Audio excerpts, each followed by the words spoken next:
Badr Milligan reporting live for episode 6 of the Daredevil review. That sounded good, right? No, it did not sound good Well, at all. I'm trash. Why would you do that? Dude, I'm hyped, man. We just watched episode 6 of Daredevil. And plenty of people are probably asking, why the hell did it take y'all so long to come out with the next video? But, the struggle is real, and we got jobs.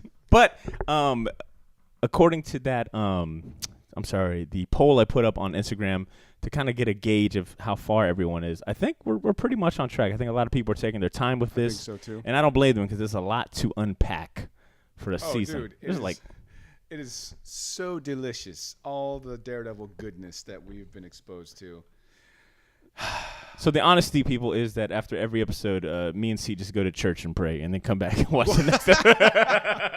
Yeah, a lot of good. Trying to find Sister Maggie. C, we got some topics and themes for this episode that we want to talk about. What are they, brother? Well, topic number 1, we're going to talk about Daredevil versus Bullseye. That was epic. We're going to have friendship, and the Scooby Gang gets a plan. Dude, solid ones. All right, so you said the first one is Daredevil Bullseye, and that's referencing that epic fight scene. Oh my God, dude. At the end. We get to see Matt Murdock face off against Bullseye. Now, and we also get to see a little bit of the Born Again action as well, where there's a dude in a Daredevil costume besmirching his name. Yes. Now, remember, earlier in the season, Matt Murdock said he only had time in his life, to be one person, and Matt Murdock is dead. It would have to be Daredevil. But now, Kingpin has given him no choice. He can't even be Daredevil anymore because that has been taken away from him with this freaking ratchet fool running around in a costume going, "Hey, Karen, it's good to see you again." I'm like, ew, ew. Yo, that was. This dude does not stop pushing the boundaries of creepy. That was mad creepy. But the scene I really, first of all, one hell of a way to introduce Poindexter in their Daredevil suit, coming in and straight murdering everyone. I didn't even know the Billy Club could be used like that. Dude, I was uncomfortable when you put that Billy Club in that woman's neck. That was a lot. I won't even lie. And I like violence, but that's true. That was a little much. But how about when Daredevil caught that? Boy, what? Dude, when he caught it, he was like, "Hatsat!" And he did that. Looked at it like, did you did it. You want to talk about mothers. But you know what, man? You could see that smile and that smirk. And it's that devil inside him that we're always hearing about. How his father would talk about, we got the devil in us. And just in the comics, how they always talk about just having that aspect of him. Having to hold back, but I mean, you saw him in that smile. He didn't have to hold back, no, but he it was the back. first. Okay, so I've seen people complaining on the internet about Daredevil to Bullseye, the power ratios, and I was like, because they're like, oh well, Daredevil could definitely take on Bullseye. He's taken on way more powerful people, but I'm like, give him a break. This is the first time he's ever taken on Bullseye. You're right. So he doesn't know that he can freaking do what he does essentially. Exactly. And I agree. It caught him off guard. Not only that, but we clearly saw that yes, Daredevil is a better fighter than him because up close there was nothing Poindexter could do. He was unmatched when it came to one-on-one. I mean, we saw Matt really for sure channeling his father in that. The danger about Bullseye is the minute he grabs anything in his hand, it's a done deal. It's a weapon. Anything he could use there's that joke. It's like a ninja could use anything as a weapon. It's like this dude could take a freaking Snickers bar and kill you with it. Yeah. Let's see. When it was cool that they got to flex what he could exactly do. I mean, from bouncing the different angle work that he was using, bouncing the baseball, that snow globe scene where he throws the snow globe, Matt catches it. I will never play pool against Bullseye. No. Ever. No. It definitely lived up to all the really good Daredevil and Bullseye fights that I've read in the comics. And Frank Miller's always been really good at pairing them two together. So that was epic, man. And I want to talk a little bit about how he ended up getting to that position of getting the suit and everything. Because I feel like this episode felt a lot like Poindexter's own kind of born again story. He's being broken down to, I mean, loses his not girlfriend, but loses his love interest, loses his job, loses the only stability he had at being, mentally sane. Kingpin takes all of that He's from him. snapping him, man, breaking whatever ties he has to any kind of grounded emotional reality, anything that makes him look like a human being. Because one thing Poindexter does is he does a very good impression of a human. Yeah. But he's not. No. He's definitely damaged goods. And Kingpin knew exactly what buttons to push to just send him on his way so that way he could manipulate him. Because that's what Wilson Fisk does, man. You know, man, and we're seeing this season tackle in a very elegant and smart way the topics of mental health. Because we're seeing, someone like Poindexter. And once again, we get like that suicide aspect of it again. If it wasn't for Kingpin's great timing, we don't know what would have happened to Poindexter. So I do like that they're touching on the topic of, hey, mental health is a serious thing. But I don't know if it's smart. It's realistic. I'll give you that. Fair. I'll say it's fairly realistic as far as, as realistic as you can get when you're talking about comic book characters. And the idea that it's not romanticized, like being a psychopath or a sociopath isn't something that's cool, like in Dexter, like, oh, it's Dexter, so he's cool. Like, don't get me wrong, I like the show Dexter, but this Dex is not something you could just fix with, oh, well, you just got to kill a bad person every once in a while. It's like, no, he has no empathy. He's a psychopath. Yeah. Did you notice the ninja stars in his safe when he opens it up? Dude.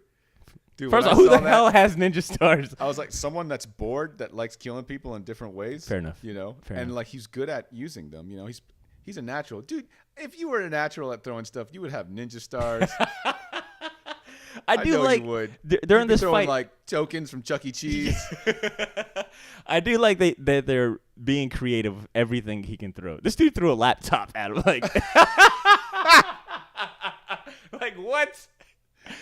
Damn, what can he throw? Like at some point, as Kingpin, I'd be like, so what can't you throw? He's gonna pick up an iPad and be like, oh no way, I'm not throwing this. Is worth some money. Hold on.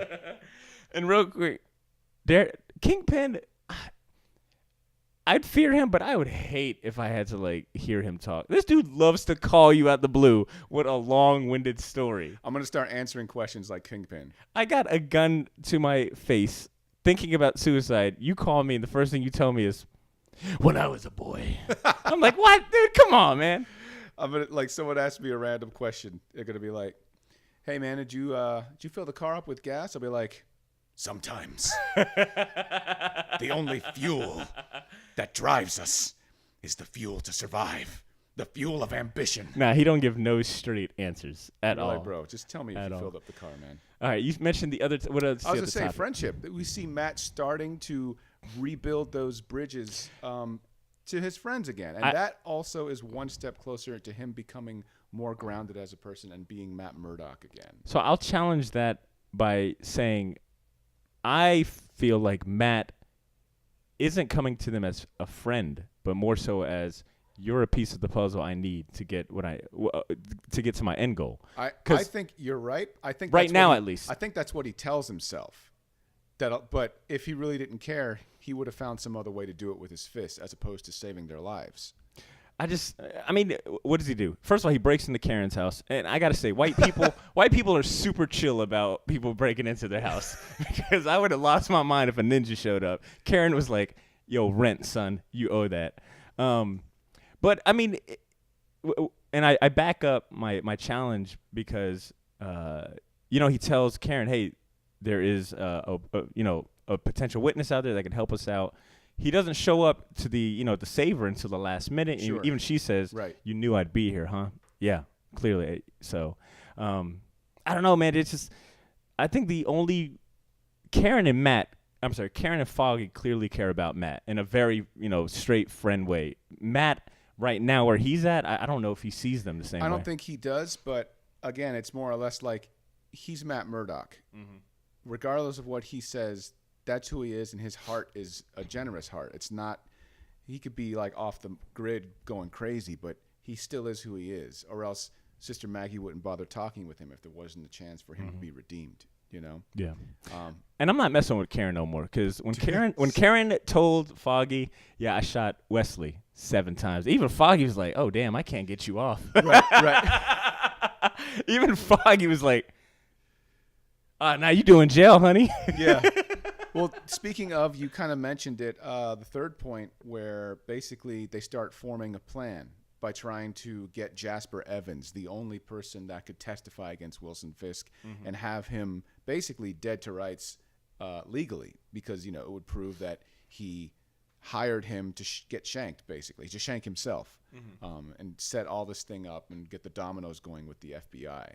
So that's like pretty cool to see that working. But at the same time, it's almost kind of sad, because you wish, man, I wish it was done in the way that Nelson and Murdoch would do it, you know, where like you see the Law and Order side of it, you know, where it's like they're in suits and they're trying to make it happen, but it's basically not the whole team, and it's all like they're fumbling. Like it's like if it was like a football team and they were all drunk, you know, and they're like, I got it, they'll throw it to me, you know, and like it's not a well-oiled machine, but it's getting there. Yeah. It's getting there. And you know what the show does a good job of doing, and maybe it's Kingpin I got to give more props to.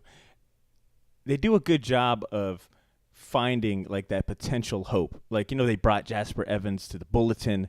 Karen is like, you know, finally working, you know, convincing her boss that she's got what it takes. You know, they've got the FBI kind of convinced, and then all of a sudden Kingpin comes and takes that. It's like this show does a really good job of getting your hopes up and gives you a really good punch to the gut. It kicks you right in the heart balls. Oh, yeah. Right in the heart balls. Like all the wind, all the air in your lungs is gone when he comes through, kills Jasper, or their only suspect, and then he says that creepy, you know, hey, Karen, nice to meet you. And at first I was like, man, why would he say that? And it's like, damn, Kingpin's several steps ahead. I'm going to frame them. Well, it incriminates her, you know, that she knows Daredevil, or that's the same Daredevil that had saved her life in the past that she was defending, you know. It's good to see you again, Karen. I think we might have went into our last topic. What was the last topic? Well, the last one was the plan that they're all trying to work together and like do things within the boundaries of the law, as opposed to Matt going out there pretending, I'm Batman, you know, like going crazy and freaking beating the crap out of people with his hands. Yeah. But man, this is the dream team, man. Like when they have all their stuff together, it's really cool to see like how each one of them contributes to locking, you know, bad guys up in jail. So no, that was solid, dude. I think that's about it for our topics, right? I believe you. Yep. I do want to say one last thing. Yeah. Kingpin in his Pimp My Ride scene with all the maids and servants coming in. Oh my God, dude, this guy is unbelievable. I can't stand it. This dude is ridiculous. I can't stand it. But anyways, that's it for our episode 6 video review. We'll have 7 through 13 up. So if you've gotten this far, congratulations. If you haven't, you're in for a ride. So check out our other video reviews, like, comment, subscribe to the channel, and all that good stuff, right? Peace.